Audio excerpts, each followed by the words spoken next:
हरि ओम ओम ओम ओम श्री परमात्मने नमः। अतः द्वितीयोऽध्यायः सांख्ययोगः। संजय उवाच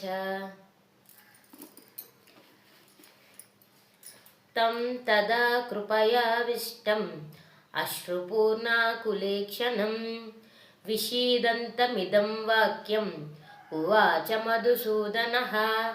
తాత్పర్యం. నిన్నటి శ్లోకం వరకు అర్జునుడు విషాద యోగం మన మొదటి అధ్యాయం పూర్తయింది అనమాట. అంటే అర్జునుడు విషాదంలో ఉన్నారు, చాలా దుఃఖంతో.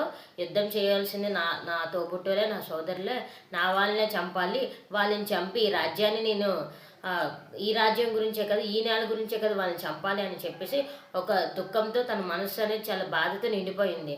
అయితే అటువంటి అర్జునుడికి, ఆ స్థితిలో ఉన్న అర్జునుడికి భగవంతుడు సాక్షాత్తు శ్రీకృష్ణ పరమాత్మ ధైర్యాన్ని ఇచ్చి, సమస్య ఇక్కడే ఉంది, ఎక్కడ సమస్య ఉంటే పరిష్కారం కూడా అక్కడే ఉంటుంది, సో దాన్ని పరిష్కరించుకోవాలి, సమస్య ఎక్కడుందో అక్కడే, అంతేగాని సమస్య ఇంట్లో పెట్టుకొని బయటికి పారిపోకూడదు అని చెప్పేసి రేపటి నుండి ఈ సాంఖ్యయోగం 2వ అధ్యాయంలో, సాంఖ్యయోగంలో ప్రతి శ్లోకంలో మనకి అర్జునుడికి తన మనసుని నిర్మలంగా నిశ్చలంగా ఉంచుకోమని చెప్పేసి, దృఢంగా ఉంచమని చెప్పేసి, తను తీసుకునే నిర్ణయాలు సరిగ్గా తీసుకునేలాగా ఒక్కొక్క శ్లోకాన్ని వివరించుతారనమాట మనకి పరమాత్మ.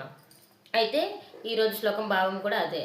ఏం చెప్తున్నారంటే, సంజయుడు చెప్తున్నారు ధృతరాష్ట్రుడికి, మహారాజా, అర్జునుడి యొక్క మనసు చాలా బాధతో నిండిపోయి ఉంది. గాంధీవాన్ని, అది తన యొక్క ధనస్సుని, విల్లుని పక్కన పెట్టేసి యుద్ధం చేయను అని చెప్పేసి బాధతో ఉన్నాడు. సో అతని యొక్క మనసు శోకంతో నిండిపోయింది, చాలా బాధగా ఉంది. సో అచంచలంగా ఉన్న మనసుతోనే అతని నిర్ణయాలు కూడా సరిగ్గా తీసుకోలేకపోతున్నారు. యుద్ధం చేయనని చెప్పేసి చేయనని చెప్తున్నారు.